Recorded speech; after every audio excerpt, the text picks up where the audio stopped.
Hola, somos el Grupo 4 y vamos a hablar de las vistas y paisajes nacionales. Colombia es un país con gran abundancia de recursos naturales y desde antes de la colonia se ha visto la naturaleza como una fuente de sustento por los habitantes. Tras muchos años de explotación de recursos naturales como los minerales y la tala de bosques para adaptarlos para terrenos de agricultura y cría de animales, debido a diferentes transformaciones económicas y sociales, se ha visto un cambio en los diferentes ecosistemas del país, como lo van a mencionar las cuatro siguientes fuentes. Sobre la región del Valle del Cauca, en los tiempos prehispánicos era una zona descrita por muchos exploradores como rica en recursos naturales, con una gran biodiversidad y de una belleza excepcional. Sin embargo, a partir de la colonia, el paisaje del Valle del Cauca ha experimentado una serie de cambios que se extienden hasta la actualidad. Con la llegada de los españoles y la explotación minera, muchos de los bosques nativos empezaron a ser talados. Este proceso, aunque no demasiado acelerado, continuó constante hasta entrado el siglo XVIII, cuando se establecieron grandes haciendas en la parte llana del valle. Las haciendas y las pequeñas plantaciones alrededor del río Cauca, aunque relativamente neutrales en cuanto a su impacto ecológico, puesto que permitían la existencia de extensa diversidad y no alteraban demasiado la dinámica de los ecosistemas, empezaron a reemplazar especies nativas por especies más comerciales y continuaron con el proceso de deforestación existente hasta mediados del siglo XIX, cuando la inmigración de antioqueños trajo consigo. Es justo este periodo el que se describe en María. En la narración se exalta la increíble belleza de la ladera de la cordillera, su exuberante naturaleza, su fauna y su flora, aunque con cierto aire de tristeza por los cambios que se veían venir, como la inmigración y el crecimiento de la frontera agrícola que empezaban en ese momento. Los patrones migratorios de los antioqueños, que solían establecerse en las faldas de la cordillera central y occidental para cultivar productos comerciales, particularmente maíz y café, marcaron el inicio del proceso de deforestación acelerada del valle. Con el siglo XX, y debido al rápido crecimiento de la población en la época, llegó un aumento en la demanda de alimentos que inmediatamente activó los intereses comerciales de los productores del valle. La fertilidad de las tierras a las orillas del río Cauca llevó a la deforestación masiva para el establecimiento de cultivos de productos con potencial comercial. Este proceso continuó por la mayor parte del siglo y se desaceleró dramáticamente con la reducción del crecimiento demográfico de lo que va del siglo XXI. En Bogotá se logró ver una dimensión entre espacio y población a finales del siglo XIX. Como se menciona en el texto de Historia Ambiental de Bogotá y la Sabana, menciona que Bogotá era una ciudad que se encontraba rodeada por 4 ríos importantes que constituyeron el hábitat urbano. Uno de los principales lugares de nacimiento de los ríos era precisamente los cerros orientales, que acoplaron la ciudad en sentido sur-norte y oriente-occidente. Si nos preguntamos cómo eran los cerros a finales del siglo XIX, se podría decir que eran exuberantes, ricos en fauna. El área geográfica de la ciudad cambió según la época. Dado el aumento de la extensión territorial, el crecimiento de la población también fue provocando que crecieran las necesidades de esta, y de este modo generar una intervención en la naturaleza, dejando así una huella en el paisaje. Es por esto que la intervención sobre los recursos de los cerros continúa haciéndose como una actividad necesaria para mantener a la población. Por ejemplo, en el siglo XX la única opción energética para la cocina se limitaba al uso de la leña, que se extraía exclusivamente en los cerros orientales. Debido a esto, entre 1850 y 1854 se comenzó a ver deterioro en los cerros, pero el uso de la leña no fue solamente la principal causa de la gran deforestación. También las alfarerías, chircales provocaron procesos erosivos y empobrecimiento del paisaje, y que también disminuyó su fuente hídrica, ya que no había un ambiente óptimo para los nacimientos hídricos.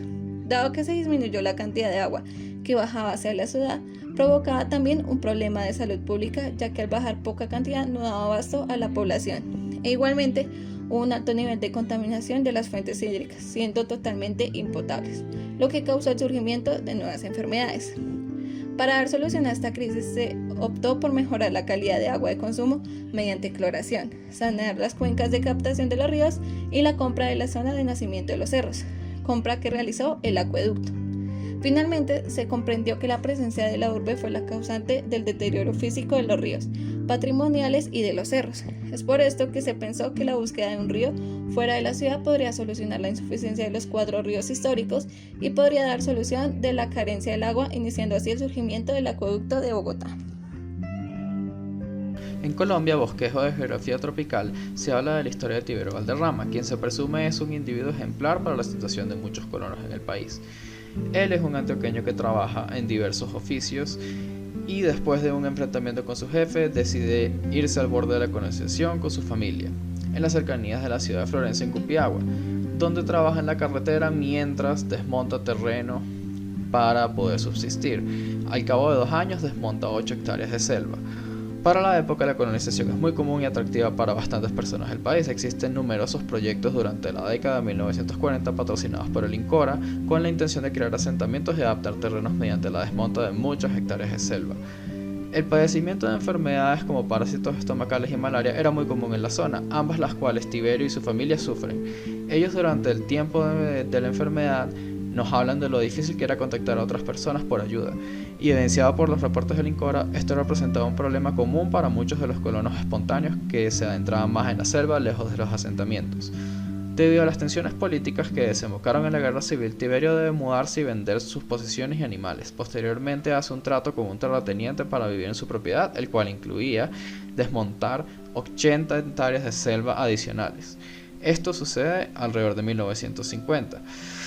En esta historia se hace evidente que muchos aún se apoyan en los recursos naturales para subsistir y que en el proceso de hacerlo afectan los ecosistemas, en este caso desmontando enormes cantidades de selva para adaptarlos a la industria agropecuaria.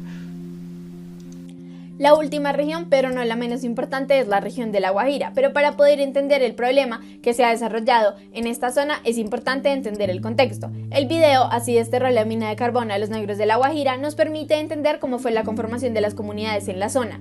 Esta fuente nos cuenta que después de la llegada de los españoles en 1500 la mayoría de los indígenas fueron eliminados y que por esta razón trajeron negros esclavizados desde África. Cuando algunos de estos negros se rebelaron, se escondieron en la selva y formaron comunidades con algunos indígenas y mestizos. Las comunidades se conformaron en una zona de mucha vegetación y naturaleza que les proporcionaba lo necesario para vivir. Sin embargo, desafortunadamente, nunca pudieron vivir tranquilos porque se encontraban en constante amenaza y discriminación por otros grupos más poderosos. Las comunidades amaban y respetaban su territorio y por eso decidieron mantenerse fuertes para poder continuar cazando, cultivando y cuidando de la vegetación. Años después fue descubierto abajo del suelo donde ellos habitaban un yacimiento de carbón térmico, un recurso muy importante que comenzó a ser explotado con el fin de promover el desarrollo de la región.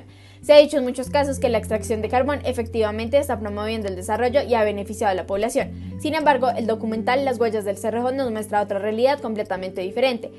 En este, algunos habitantes tienen la posibilidad de expresar lo que ha sido el Cerrejón en sus vidas. Ellos expresan que la llegada de la mina de carbón fue como la tormenta, porque después de su llegada las condiciones cambiaron por completo, pues ya no había libre tránsito de personas, los ríos cercanos comenzaron a ser desviados o eliminados y además contaminados, poco a poco fueron desplazando a las personas de sus hogares, quitándoles la oportunidad de cultivar, de cazar y de vivir con tranquilidad. Los índices de pobreza aumentaron, así como la escasez de agua, pues la extracción de carbón requiere grandes cantidades de esta. Entonces uno se pregunta por qué siguen permitiendo que se siga explotando carbón en la zona. Parte de la respuesta la dan en el mismo documental, donde hablan de que la empresa que lidera este proyecto, que ahora es 100% extranjera, ha abusado de su poder para conseguir beneficios económicos que están causando un impacto negativo en la población y afectando los ecosistemas y los paisajes, pues no se permitió continuar con las actividades de agricultura. Y esta extracción de carbón solo está beneficiando a un grupo reducido de personas. En conclusión, como se puede ver en diferentes épocas y en diferentes regiones, la población colombiana ha tenido la necesidad de utilizar la naturaleza como fuente de recursos naturales para poder sobrevivir. Sin embargo, en el último tiempo, estos recursos se han venido sobreexplotando. Si esto continúa así, nuestros paisajes y la vida no será sostenible en un futuro.